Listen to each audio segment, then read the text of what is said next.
Sup, my name is Ryu for the Pokemoncouncil. We're gonna break down this new trailer because this trailer is freaking lit as fuck. Now, obviously, we still have not gotten the starter evolutions, but that's okay because what we did get just gives us more questions onto what the hell is going on. So let's talk about the opening of the trailer and then we'll go from there because there's some crazy shit in this trailer, needless to say. So the first thing that we get to see is Type Null. It looks like we're getting some kind of Genesect situation. If you don't know what I mean when I say that.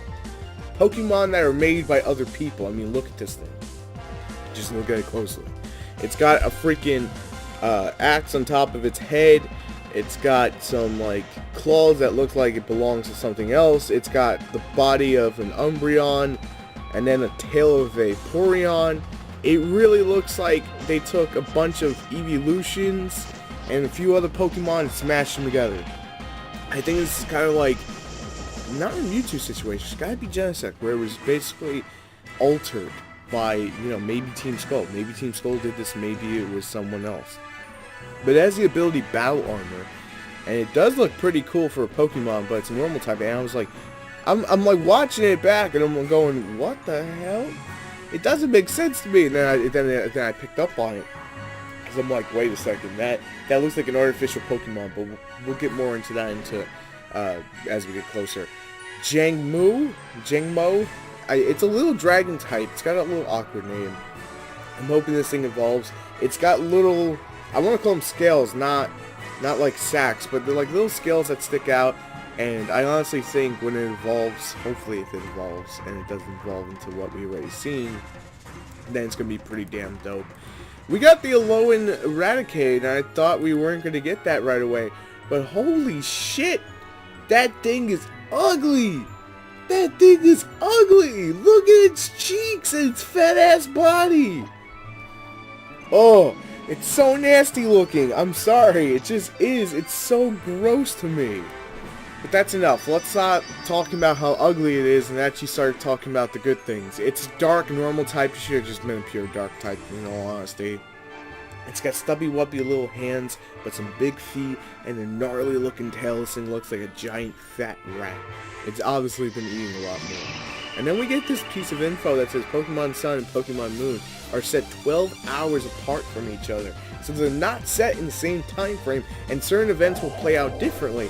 This makes me intrigued because as someone who wants to play it here on the channel, I'm not only going to want to play just Pokemon Sun, I'm going to want to do a playthrough of Pokemon Moon, but at least this time, maybe the Pokemon Moon playthrough will be completely different than the Pokemon Sun playthrough. And I think that's really interesting, and it's a good thing that Nintendo did that. Then we get introduced to the Aether Foundation, and my suspicions raised for multiple reasons. So I'm going to first off by saying they're giving off a very Team Plasma kind of thing, and I'm going to explain this. Here's my thing.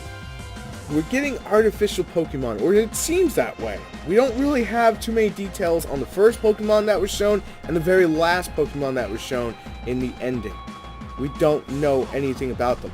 All we do know is that the Pokemon Company is calling them Ultra Beasts. So is that legendary, or is that something even more powerful than a legendary? Or is it holding the secret to the Z-Stone? I don't know. Is it just, maybe there is a secret to the Z-Stone. But these guys look suspicious as fuck to me. Because, first of all, they have a floating island, number one. Number two, they claim it's a paradise. Anyone who tells you it's a paradise for the Pokemon targeted by Team Skull just raises my suspicion through the roof. Honestly, at first I was like, maybe these guys are really foreign. And then it just hit me. I'm like, nope. Nope. They're working for someone, or they're working for themselves to call themselves the Aether Foundation. Aether's glamious president. Welcome to the Aether Paradise, the Aether Foundation's own private island. And this thing floats. I will be a mother to all these poor Pokemon and shower them with love. It just seems suspicious as hell. Maybe I'm looking too much into it. But even Pokemon from distant worlds, far from the Alolan region, are worthy of my love. Really, really seems... It seems so suspicious to me. Just as the name suggests, Aether Paradise is a versatile paradise for Pokemon that floats far, far out of the sea. It's an artificial island made entirely by human technology for protecting of Pokemon. And these guys don't look like any kind of Elite Four members. You know, if we were there to form the Elite Four, they don't look anything like it. I think these guys are going to be like, I think they're going to be evil, honestly. They look too kind. They look too kind. I have my suspicions through the roof. And then we get Wiki. We keep Pokemon out here that have been targeted by Team Skull here. We also try to support Pokemon that need it. And then, of course, we get the scene. Team Skull give that Pokemon back. And then, of course, Team Skull's like, well, screw you.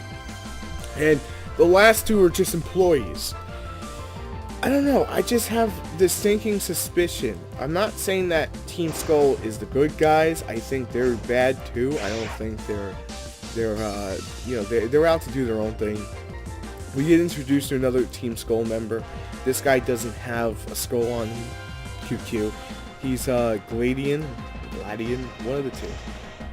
But you can see he uses 2 Pokemon. You know you just can't beat me. Your Pokemon get hurt for no reason. A little dialogue there. And then of course they confirm that we'll be searching the Alolan region for Zygarde cells. Now I, for one, don't know about you guys, but I'm down with that because, as I said, in the anime, Zygarde has little cores that, well, the cores are kind of alive, I guess, in a way. They're like little bodies that he basically pulls in. So we get a Zygarde cube that they'll go into to basically house them. And then this is probably one of the more interesting things as well, is that taking photos is a snap with PokeFinder. And it's basically sort of like Pokemon Snap. Maybe it's laying down the groundwork for the next generation of 3DS or whatever comes after. Because maybe we'll get a Pokemon Snap. I mean, that looks pretty fucking cool. It reminds me of Pokemon Snap. Maybe that's what it's meant to do. I'm not 100% sure. But when that Dragonite's flying over, can we catch that Dragonite? Alright, let's talk about the big thing. A mysterious threat.